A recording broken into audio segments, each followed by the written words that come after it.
the most popular sport in America, with Super Bowls reaching over 100 million viewers over the last several years, so I'm sure you are all familiar with it. I certainly am with my 11 years playing, but some are not aware of the long-term effects for players. I wasn't when I started playing at 7 years old. The main one I want to focus on is chronic traumatic encephalopathy. CTE is a brain disorder that causes cognitive, behavioral, mood, and mental changes. It calls for repeated head injuries, according to Mayo Clinic. I'm going to be focused on the cause and effect, along with the likelihood for each level of play to develop CTE. For me, this is very conflicting, because on one hand, football gave me a feeling like nothing else, but is it really worth the potential corrosion of your brain? Well, that is for you to decide, which is why it's important we understand CTE. As I stated before, the main cause of CTE is repeated head injuries. But it's not that simple. Experts do not fully understand the cause of the CTE, but they do know it's associated with second impact syndrome, in which a second head injury occurs before the previous one has fully healed, according to Mayo Clinic. CTE causes death of nerve cells in the brain, which leads to trouble with thinking, emotional, and physical problems.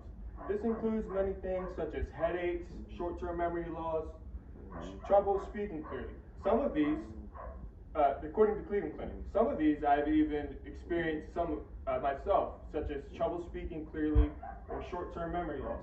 Is this from CTE? Well, at this point, there's no way to tell. I'll get into why that is later. For now, we're going to focus on how to prevent CTE.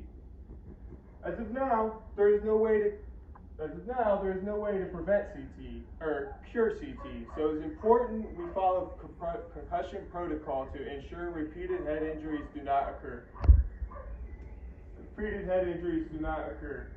Another way we can prevent CTE is by continuously improving football equipment. NFL has been creating new helmets tested at BioCore, an equipment testing company, according to Jump Around Report. There's also products like Guardian caps, which I used at Leonardtown High School, which are foam-like covers I use in practice that are to help prevent concussions. Me personally, I think they should be used in game because the number one priority is player safety. Who cares if it looks a little silly? Prevention is the most important part of CTE, so we can decrease the likelihood for players to develop CTE. The likelihood of CTE increases the longer a player has played, so it's important to understand how likely they are to develop it at each level of play. A study from the American Medical Association tested almost 200 football players for CTE. Oh, and unfortunately, CTE cannot be diagnosed while someone is alive. It can only be diagnosed through a brain autopsy. Yeah. So this data was quite eye-opening to me because I didn't realize quite how likely it was for football players to develop CTE, especially the NFL with only 1 out of 111 not having CTE.